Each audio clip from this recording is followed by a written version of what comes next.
हमारी संवाददाता दीक्षा इस वक्त नीरज चोपड़ा के घर पर मौजूद हैं और जिस तरह की खुशी की लहर आप इस वक्त पूरे देश में देख रहे हैं और इस वक्त नीरज चोपड़ा के घर से दीक्षा वहां जरा बताइए किस तरह जश्न मनाया जा रहा है, किस तरह से शाबाशी दी जा रही है नीरज चोपड़ा को उनकी इस धमाकेदार परफॉर्मेंस के लिए। मीमांसा जी, आज का दिन भारत के खेल इतिहास में स्वर्णिम अक्षरों में अंकित किया जाएगा क्योंकि नीरज ने ऐसा कुछ जेवलिन थ्रो किया है कि जो मेडल का रंग था वो गोल्ड हो गया। आज जबरदस्त सेलिब्रेशन ना सिर्फ पानीपत में बल्कि पूरे देश में मनाया जा रहा है। गजब की चीजें, गजब का सेलिब्रेशन देखने को मिल रहा है। मिठाइयां बंट रही हैं, एक दूसरे को गले लगकर बधाई दी जा रही है। दरअसल नीरज चोपड़ा का जो परिवार है वो 19 लोगों का है। जिसका इतना बड़ा परिवार हो तो वहां तो घर में ही सेलिब्रेशन, हालांकि यहाँ पर आस पड़ोस के लोग भी जुट रहे हैं। परिवार के लोग यहाँ पर मौजूद हैं। सबसे पहले माँ है, बुआ जी हैं, बहन है, दादी हैं, ताई हैं, सब यहाँ पर मौजूद हैं। सबसे पहले माँ से ही बात करेंगे। आज आपके बेटे ने देश को स्वर्ण पदक देकर इतिहास रच दिया है, कैसे बहुत खुशी हो रही है जी। बस जमा इतने देश को भी, भारत को भी, गांव को भी इतनी खुशी हो रही है जी, बस कह नहीं सकते कुछ। जब नीरज ओलंपिक्स में गए थे आप लोगों ने ये उम्मीद की थी कि इस तरह का इतिहास रच जाएगा? जी उम्मीद तो थी। इब जड़ा 5-7 खेल लेंगे, उम्मीद तो एक बार तो हो जाती है भाई, सारे खेलने जा रहे, मेहनत तो सभी कर रहे हैं। फिर सभी के माँ बाप, सभी के वीडियो देखा भी मारे बच्चे लिया मैं, लेकिन थी नहीं हुए उम्मीद भाई गोल्ड लिया होगा। बेटे की काबिलियत पर भरोसा था? हाँ जी, भरोसा था। अच्छा, हमने ये भी देखा है कि बताया जा रहा है और मैंने जो सुना है कि इस मकाम तक पहुंचने के लिए खुद नीरज चोपड़ा ने बहुत मेहनत की है और परिवार का भी काफी इसमें हाथ रहा उन्हें इस मकाम तक पहुंचाने में। हाँ जी, परिवार का पूरा सब, परिवार ने पूरी मेहनत करी। और नीरज ने भी करी है जी, पूरे सेवक कर जो पैड है। देखिए, नीरज की बहन भी है, माँ के साथ बहन से भी बात करते हैं। आप अभी कुछ कहानियां बता रही थी कि किस तरह के समझौते उन्होंने अपनी जिंदगी में किए इस मकाम तक पहुंचने के लिए, कुछ बताएं जरा। जी, नीरज को बचपन से मीठा बहुत पसंद था और मीठा पसंद होने के कारण ही उनका ओवरवेट हो गया था। जैसे मतलब वो स्कूल से आते थे। ओवरवेट कितना?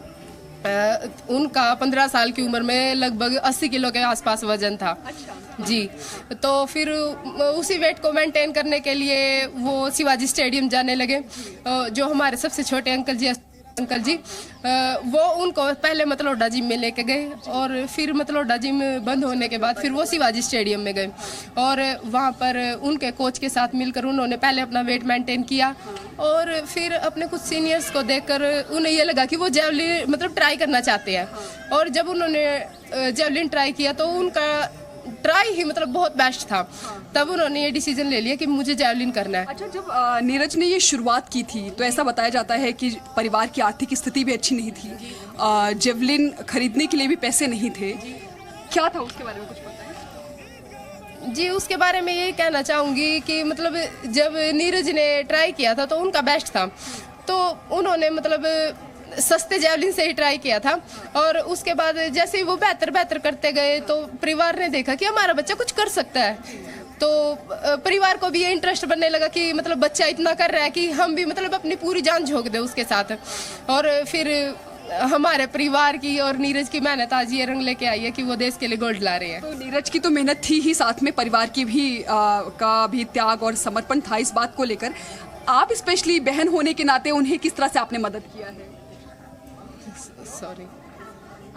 तो कुल मिलाकर कभी भी किसी की भी जीत अकेली नहीं होती मीमांसा जी, क्योंकि परिवार मौजूद है और कैसे बता रहे हैं कि किस तरह से उन्होंने शुरुआत की थी क्योंकि वो ओवरवेटेड थे और उसके साथ उन्होंने अपना सिर्फ वजन कम करने के साथ जेवलिन की शुरुआत की थी। देखिए, आज परिवार नहीं सिर्फ पूरा देश बहुत खुशी मना रहा है और फख्र कर रहा है नीरज पर। हाँ जी, बहुत खुशी मना रहे हैं, बहुत खुशी हो रही है सारे भारत को और गाँव को भी। जब नीरज का मैच चल रहा था तो आप लोगों ने एक साथ मिलकर देखा था? हाँ जी, सारे परिवार ने, पड़ोस ने, सब गांव की औरतें बैठी हुई थी हमारे पास, सब ने साथ मिलकर देखा। कहीं मन में कोई डर था?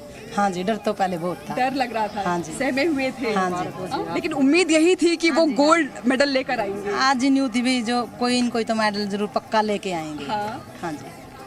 लेकिन देखिए कोशिश पूरी रही है और परिवार ने हमेशा मदद किया है नीरज को आगे बढ़ने के लिए, और आज परिवार की मेहनत और साथ ही नीरज की खुद की मेहनत ने आज उन्हें इस मकाम तक पहुंचा दिया है और इतिहास रच दिया है। और ओलंपिक एथलेटिक्स का ये पहला मेडल अब तक का जो वाकई स्वर्ण अक्षरों में लिखा जाएगा। मीमांसा जी। जी दीक्षा, आप परिवार वालों से बात कर रही हैं और आप वो बता रहे थे कि ओवरवेट थे, तो मैं कहीं पर पढ़ रही थी उनके बारे में कि वो जिम वैसे जाया करते थे और अचानक ऐसा हुआ कि पास ही स्टेडियम होता था तो टहलते हुए वहां पर चले जाते थे। और ये बहुत ही इंटरेस्टिंग स्टोरी उनके बारे में पढ़ी मैंने कि वहां पर उनसे कहा गया कि जैवलिन जरा थ्रो करके दिखाइए, और ये अचानक हुआ कि इस तरह से उनकी शुरुआत हुई जैवलिन के साथ। जरा पूछिए इनसे, क्या ये कहानी सही है? बिल्कुल मीमांसा जी, अभी उनकी बहन ने ये खुद बताया कि उनका ओवरवेट था। जेवलिन थ्रो के फील्ड में कदम रखने की कहानी थोड़ा सा दर्शक भी जानना चाहते हैं और आपसे उम्मीद है कि आप उसे थोड़ा डिटेल में बताएंगे। नीरज ने अपनी शुरुआत शिवाजी स्टेडियम से की थी 2011 में। मतलब वो घर से प्रैक्टिस के लिए जाने लगे थे, तो वहाँ पे जब वो अपना बेहतरीन करने लगे तब उसके मतलब 3 साल बाद वो अपने सीनियर्स के साथ पंचकुला चले गए। तब वो वहाँ पे प्रैक्टिस करने लगे और फिर वहाँ पे उनका नेशनल रिकॉर्ड और मीट रिकॉर्ड उन्होंने बनाया। फिर पटियाला में सिलेक्शन हो गया, फिर वो पटियाला प्रैक्टिस करने लगे और इसी प्रकार वो दिन प्रतिदिन अपना बेहतर प्रदर्शन करते गए और आज वो देश के लिए ओलंपिक में गोल्ड ला रहे हैं।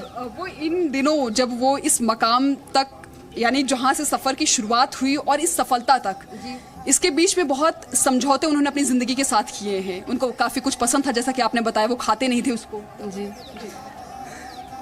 उनको मीठा बहुत पसंद था और सबसे बड़ी बात तो यही है कि उस खेल जैवलिन के लिए उन्हें अपना मीठा छोड़ना पड़ा। और अब भी ये होता है, मतलब जब वो डाइट पर होते हैं तो वो मीठा उन्हें अब भी छोड़ना पड़ता है, लेकिन अब पहले जैसी बात नहीं है। अब ये नहीं है भाई नीरज ये सोच रहा है कि मैं थोड़ा सा खा लूँ, कि मतलब प्रैक्टिस तो होती रहेगी, मैं थोड़ा सा खा लूँ। अब ये नहीं है, अब वो प्रैक्टिस की तरफ मतलब इतना ज़्यादा रुझान हो गया उनका कि उन्होंने ये सोच लिया कि मुझे मीठा नहीं खाना है, तो मतलब वो टच भी नहीं करेंगे उसको। तो सबसे बड़ी बात तो उन्होंने अपना मीठा ही त्यागा। और उसके बाद जैसे शादी वगैरह, शादी है या कोई फंक्शन है घर में, वो कोई भी अटेंड नहीं करते थे क्योंकि उन्हें अपनी प्रैक्टिस करनी होती थी। तो मतलब उन्होंने ऐसे ही बहुत त्याग किया। खुशियों के मौके से वो नदारत सिर्फ इसलिए रहे ताकि भविष्य में वो कुछ कमाल कर सके। माँ भी हैं, एक बार फिर से उनसे जानते हैं। जिस वक्त वो अपने सफलता के लिए प्रयास कर रहे थे और सीख रहे थे, उस वक्त घर से वो काफी दिनों तक दूर भी रहे होंगे। वो तो यहाँ ही निकल गया था जी, हमारे दौर था तो 12-13 साल का था। हाँ। बस फिर नहीं हो गया, हमने भी बच्चा है घर बैठा, क्या करेंगे, भी अपने मेहनत करेगा। अच्छा, अभी उम्र क्या है नीरज की? 23 साल। 23 साल। 13 से लेकर 23 साल, यानी 10 साल का समझौता। घर कितनी बार वापस आते थे वो? और साल 6 महीने में आया करे था जी। साल 6 महीने में एक बार वो आया करते थे। माँ को बेटे की कमी महसूस होती थी? बस परिवार था जी, परिवार में इतना महसूस नहीं हुआ था, लेकिन ओंदा तो फिर बच्चे दिखूं जावा थे, इतने नहीं होते। जो अकेले होते तो फिर महसूस होते। अच्छा, जैसा कि बहन ने बताया नीरज की कि वो कई कार्यक्रमों से, शादी समारोह से दूर रहते थे, कई पार्टी में शामिल नहीं हो पाते थे क्योंकि उन्हें जिंदगी में कुछ अच्छा करना था।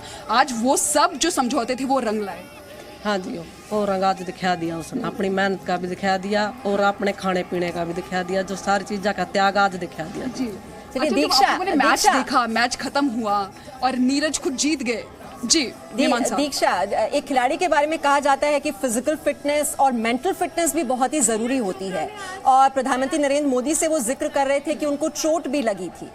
जरा उनकी माताजी से पूछिए कि डाइट की बात हो रही थी, मीठा तो उन्हें छोड़ना पड़ा, लेकिन हरियाणा के बारे में तो कहा जाता है दूध, घी, फल, इन पर बहुत जोर रहता है। तो फिजिकल फिटनेस के लिए उन्होंने कैसे अपने आप को स्ट्रांग वो बने, और मेंटल फिटनेस के लिए क्या किया, वो प्रोत्साहित करने के लिए क्या करती थी जब भी वो कभी निराश होते थे?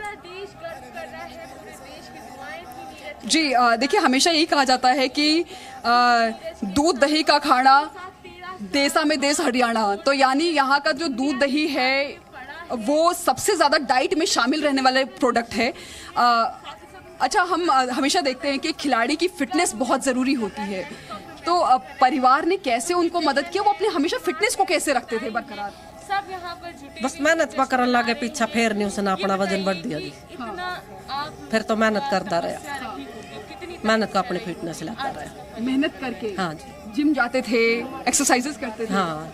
लेकिन हमेशा माएँ जो होती हैं, अगर बेटा कुछ कम खाता है तो माएँ हमेशा कहती हैं कि बेटा 2 रोटी और खा ले। आप भी ऐसे कहती थी? हाँ जी, हाँ तो क्या कर दे, हाँ जो दही खा लूंगा फिर मैं नहीं इतनी मेहनत करनी। हाँ हाँ। खान दे अपने बस हिसाब सर का। हाँ। देखिए हरियाणा में लोग दूध और दही काफी ज्यादा खाते हैं, घी भी, इससे भी बचते थे वो। घर आने का तो खुल खाता जी, हाँ।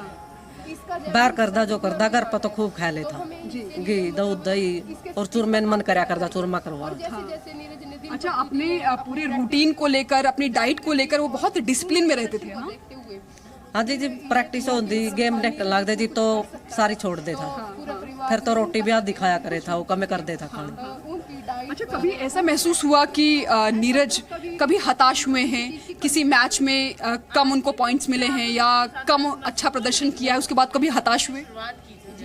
बस या तो जी हार जीत होती रहती है, नहीं थोड़ी भी सार नीरज लिया होगा और आगे भी बच्चे इतनी मेहनत कर रहे हैं, या तो जी हार जीत चलती रहे। लेकिन अगर कभी हताश हुए मानसिक तौर पर, तो क्या आप लोगों ने उन्हें कभी किस तरह से उन्हें मोटिवेट किया आगे अच्छा करने के लिए? बस यही थी भी जी बेटे अपना मेहनत कर खूब, अपना पीछे की तरह चिंता नहीं, सारे अपना तेरे पीछे की बातों की चिंता नहीं करनी हाँ चाहिए। चिंता नहीं करनी चाहिए, चाचे ताऊ रहे तेरे करने वाले। मस्त बापू बच्चा था जी, अच्छा। मस्त बच्चा था।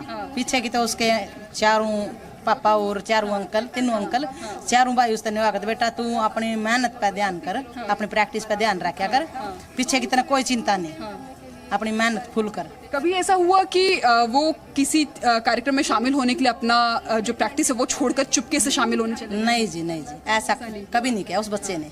ईमानदारी से हमेशा अपनी प्रैक्टिस। हाँ जी, ईमानदार बच्चा, ईमानदारी तय जो कुछ करिया, मेहनत ईमानदारी तय करिए। हाँ। अच्छा, वैसे आज जब इतना बड़ा दिन है परिवार के लिए, देश के लिए, खुद नीरज के लिए, सेलिब्रेशन कैसे करने वाले हैं आज रात में, कैसे जश्न मनाने वाले हैं? खुद खुद का नाचेंगे जी सबसे पहले तो। आप भी अपने ताई चाची है ना भी, और हम तो बंदे बैठे हैं जी, फिर खूब कूद मारेंगे। मतलब अभी खुद को रोक कर रखा आप लोगों हाँ ने, जी, हाँ? हाँ जी, बहुत खुशी लेकिन हो हमने रही। देखा कि बाहर लड्डू भी बट रहा है, कोल्ड ड्रिंक भी बट रही है, खाने पीने के लिए लोग लगे हुए हैं। तो मीमांसा जी, एक जो सबसे खास बात कि ये किसी एक परिवार का सेलिब्रेशन नहीं है, हम जब यहाँ पर पहुंचे तो एक सामंजस्य और सद्भाव के एक जो प्रतीक जो यहाँ पर देखने को मिला, ये कि यहाँ पर आस पड़ोस के लोग जुटे हुए हैं, कुर्सियां लगाई जा रही हैं और मिठाइयाँ बांटी जा रही हैं, एक दूसरे को गले लगकर बधाई दी जा रही है। तो कुल मिलाकर ये पूरे देश का सेलिब्रेशन है और आज खुशी से परिवार वाले, और आपको बता रहे हैं कि अभी तो रोक के रखा हुआ है उन्हें, और ये रात भर अब ये सेलिब्रेशन वहां पर जारी रहेगा और पूरा देश भी खुशी से इस वक्त झूम रहा है। इस वक्त हमारे साथ दीपा मलिक भी जुड़ गई हैं। दीपा जी, देखिए, पहला ही ओलंपिक और भाला गाड़ दिया पूरी मजबूती के साथ नीरज चोपड़ा ने।